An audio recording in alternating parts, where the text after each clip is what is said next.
देश के चुनावी मौसम में इन दिनों एक नारे की बहुत चर्चा है और वो नारा है बटेंगे तो कटेंगे। आज यही नारा कनाडा में भी गूंजा, लेकिन सवाल यह है कि आखिर बटेंगे तो कटेंगे का नारा कनाडा में क्यों गूंजा? क्योंकि कनाडा के ब्रैम्पटन शहर में खालिस्तान समर्थक हुड़दंगियों ने एक हिंदू मंदिर पर हमला कर दिया।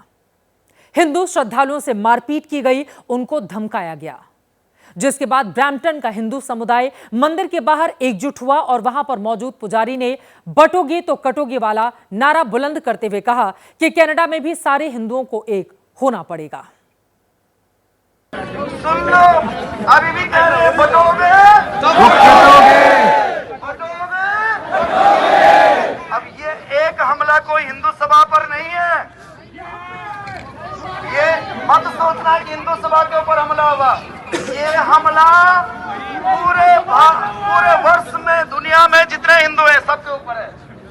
आज समय आ गया है, आज समय वो आ गया है जब आज हम लोगों को अपने बारे में नहीं, अपने आने वाली संतति के बारे में सोचना पड़ेगा। हिंदू समुदाय को सड़क पर उतरने की जरूरत क्यों पड़ी, उसे समझने के लिए कल कनाडा के ब्रैम्पटन से आई तस्वीरों को जरा गौर से देखिए। कनाडा के ब्रैम्पटन में खालिस्तानियों ने मंदिर को निशाना बनाया, हिंदू श्रद्धालुओं से मारपीट की गई। खालिस्तानियों की हरकत का एक वीडियो हिंदू फोरम कनाडा ने अपने सोशल मीडिया एक्स हैंडल पर शेयर किया है। सिर्फ ब्रैम्पटन ही नहीं, ब्रिटिश कोलंबिया के सरे में भी लक्ष्मी नारायण मंदिर को खालिस्तानियों ने नुकसान पहुंचाया, हिंदू समुदाय के साथ मारपीट की। ब्रैम्पटन से लेकर सरे तक हिंदू खालिस्तानी टेरर के शिकार हो रहे हैं। ट्रूडो सरकार के राज में किस तरह से हिंदू धार्मिक स्थलों को निशाना बनाया जा रहा है, उसकी लिस्ट लगातार लंबी होती हुई चली जा रही है। पिछले साल 30 जनवरी को ब्रैम्पटन के गौरी शंकर मंदिर में भारत विरोधी नारेबाजी हुई। 15 दिन के भीतर ही 14 फरवरी को मिसिसॉगा के राम मंदिर में भारत विरोधी नारे लिखे गए। 5 अप्रैल 2023 को विंडसर के मंदिर में तोड़फोड़ की गई। 13 अगस्त 2023 को ब्रिटिश कोलंबिया स्थित मंदिर के मुख्य द्वार पर खालिस्तान के समर्थन में पोस्टर चिपका दिए गए और इसी साल 22 जुलाई को एडम्पटन के स्वामी नारायण मंदिर में नफरती पोस्टर लगाए गए थे। और अब ब्रैम्पटन और सरे से आई तस्वीरें इस फहरिस्त में शामिल हो चुकी हैं। इन घटनाओं की कनाडाई पीएम जस्टिन ट्रूडो ने निंदा की। उन्होंने लिखा कि ब्रैम्पटन में हिंदू सभा मंदिर में हिंसा को स्वीकार नहीं किया जा सकता। हर कनाडाई को अपने धर्म का स्वतंत्र और सुरक्षित तरीके से पालन करने का अधिकार है। ट्रूडो घड़ियाली आंसू बहाकर दरअसल अपनी नाकामी को छिपाना चाहते हैं। ट्रूडो के दावों का पोस्टमार्टम हम आगे करेंगे, लेकिन पहले सुन लीजिए किस तरह ट्रूडो के कारनामे उन्हीं के देश में एक्सपोज हो चुके हैं। Recent attacks in Brampton, sir, are horrifying for me as a Canadian. It's crossed new lines. This is the first broad daylight attack on the devotees in this country. The response from the police was disgusting. This was utterly preventable. We saw this coming. हिंदुओं पर हमले के बाद Canada के नागरिक वहां की सरकार को कटघरे में खड़ा कर रहे हैं, लेकिन अपने देश में हिंदुओं के समर्थन में खड़े होने के बजाय भारत की भूमिका पर ही सवाल खड़े किए जा रहे हैं। कट्टरपंथियों से सहानुभूति जताई जा रही है। विरोधी सुर कांग्रेस के खेमे से सामने आए हैं। रौला पै रहा हैगा, इस गल ते काफ़ी संभावनावां ने और काफ़ी कुछ थोड़े सबूत भी ने कि किमें इंडियन एजेंसियां हुआ खड़ा करके रखदियां बाहर ताकि भारत अंदर जो समाज है वंडिया रहे। और इवें कनेडा सरकार ने सिद्धा कहा कि साडे कोल पुख्ता सबूत है कि भारतीय एजेंसियां ने एक्टिव इनवॉल्वमेंट नाल उत्थे एक निज्जर नां दे व्यक्ति नूं जिहड़ा खालिस्तान दा समर्थक दस्सिया जांदा हैगा, उहनूं मतलब उन्होंने कतल करवाया गुरुद्वारे दी जिहड़ी पार्किंग लॉट विच। सो ये जिहड़े गंभीर इल्जाम ने। पटियाला से कांग्रेस के सांसद हैं। कांग्रेस ने सेल्फ गोल कर बीजेपी को बड़ा मुद्दा दे दिया, लेकिन फिलहाल इस तरह के बयान से कांग्रेस में मौजूद हिंदुओं की मुश्किलें बढ़ सकती हैं। इस तरह के बयान से खालिस्तानियों के हौसले और बुलंद हो सकते हैं। कुछ आंकड़े आपके सामने रखते हैं। कनाडा की कुल आबादी में 4% से ज्यादा भारतीय हैं। इनमें 2.2% हिंदू, 2.1% सिख आबादी है। भारतीय मूल के करीब 17 लाख लोग वहां पर रहते हैं। सिख समुदाय के 7,70,000 नागरिक कनाडा में हैं, जबकि हिंदू समुदाय के 8,30,000 नागरिक। कनाडा में भारतीय मूल के 3 मंत्री भी हैं। 2021 में भारतीय मूल के 17 सांसद जीते थे। सबसे ज्यादा भारतीय छात्र कनाडा में हैं। कनाडा में 4,27,000 छात्र जो भारतीय हैं, हिंदुस्तानी हैं, वो वहां पर पढ़ाई कर रहे हैं। ट्रूडो एक तरफ अपनी धरती से भारत के खिलाफ अलगाववाद को बढ़ावा दे रहे हैं और दूसरी ओर भारत के ही दो समुदायों को आपस में लड़ाने का काम कर रहे हैं। दोनों समुदायों के बीच की ये खाई भारत के लिए बड़ा संकट खड़ा कर सकता है। भारत और कनाडा के बीच तनातनी लगातार बढ़ती जा रही है। कनाडा में हिंदू मंदिर पर हमले की पीएम मोदी ने निंदा की है।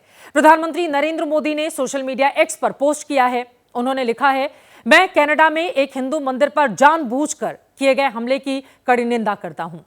हमारे राजनयिकों को डराने धमकाने की कायरतापूर्ण कोशिशें भी उतनी ही भयावह हैं। हिंसा के ऐसे कृत्य कभी भी भारत के संकल्प को कमजोर नहीं करेंगे।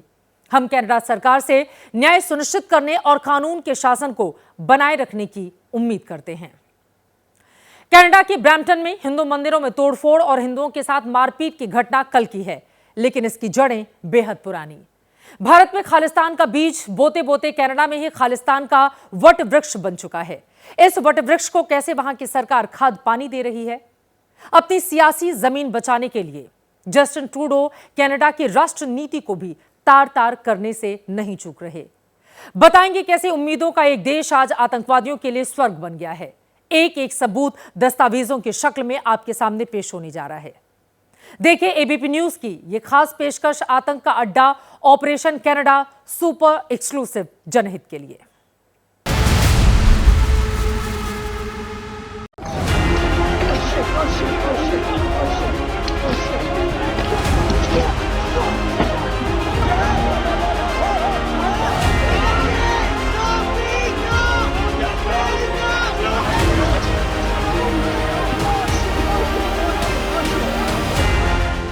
ये ट्रूडो सरकार के एक बाल खत्म होने की गवाही है।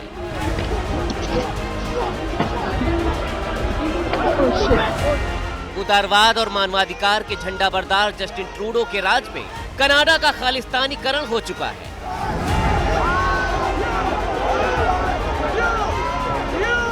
रविवार को ब्रैम्पटन से आई तस्वीरों ने कनाडा में खालिस्तानी राज के प्रमाण और पुख्ता कर दिए हैं। जो जस्टिन ट्रूडो हिंदू मंदिर पर हमले के बाद घड़ियाली आंसू बहा रहे हैं, ये उन्हीं की खोदी नींव है जिसपे खालिस्तानियों ने अपना किला खड़ा कर दिया है।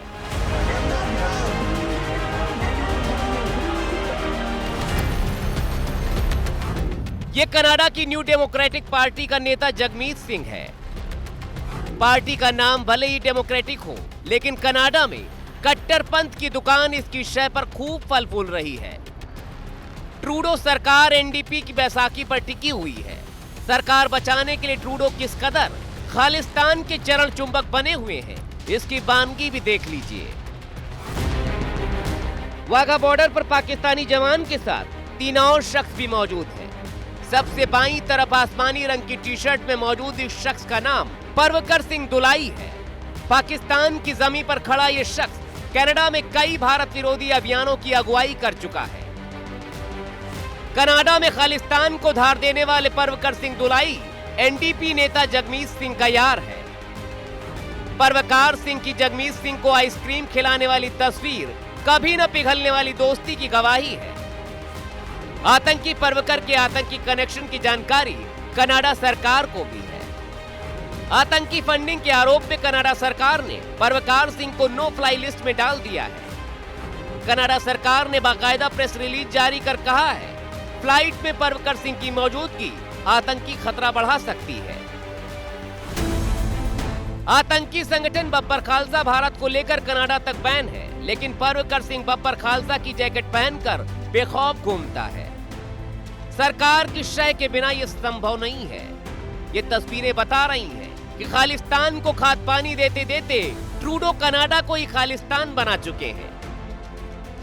भारत सरकार ने साल 2023 में कनाडा के साथ 21 आतंकियों की सूची साझा की थी, जो कनाडा में बैठकर भारत में खालिस्तान के नाम पर आतंकवाद को संचालित कर रहे हैं। इन 21 लोगों में परवकर सिंह दुलाई का भी नाम था। परवकर सिंह दुलाई कई बार पाकिस्तान भी जा चुका है। सूत्रों के मुताबिक परवकर सिंह आईएसआई और लश्कर ए तैयबा के आतंकियों के साथ भारत में आतंकी गतिविधियां बढ़ाने को लेकर बैठक कर चुका है।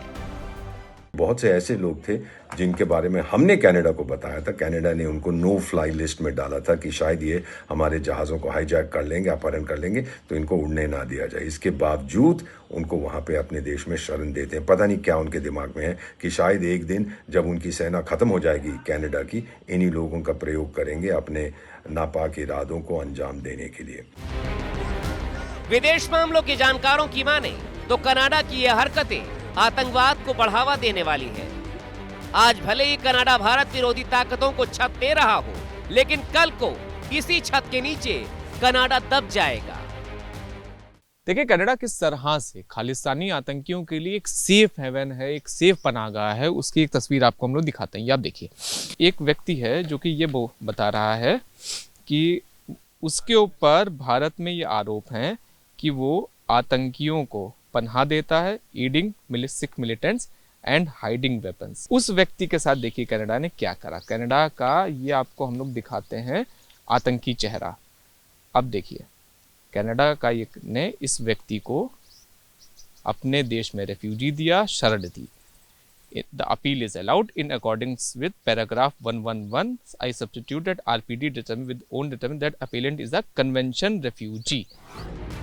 जिस कनाडा की पहचान उम्मीदों के देश के नाम से जानी जाती थी, वही कनाडा खालिस्तानी आतंकवादियों का वैश्विक गढ़ बन चुका है। खुद कनाडा की सरकार के आंकड़े इस बात की गवाही दे रहे हैं। इमिग्रेशन एंड रिफ्यूजी बोर्ड के मुताबिक इस साल अगस्त तक कनाडा में कुल 217 खालिस्तानी आतंकियों को शरण दी जा चुकी है। 2021 से 2024 तक कनाडा ने 1045 खालिस्तानी आतंकियों को अपने देश में शरण दी। इनमें से ज्यादातर के खिलाफ भारत में आतंकवाद के मामले दर्ज हैं। भारत में कानूनी कार्रवाई की दलील देकर कनाडा इन खालिस्तानियों को शरण देता है। कनाडा और खालिस्तान का ये गठजोड़ न सिर्फ कनाडा के आतंकवाद प्रेम को दुनिया के सामने ला रहा है, बल्कि कनाडा में भारत विरोधी आतंकियों और उनके राजनीतिक चंदे की भी पोल दुनिया के सामने खोल रहा है।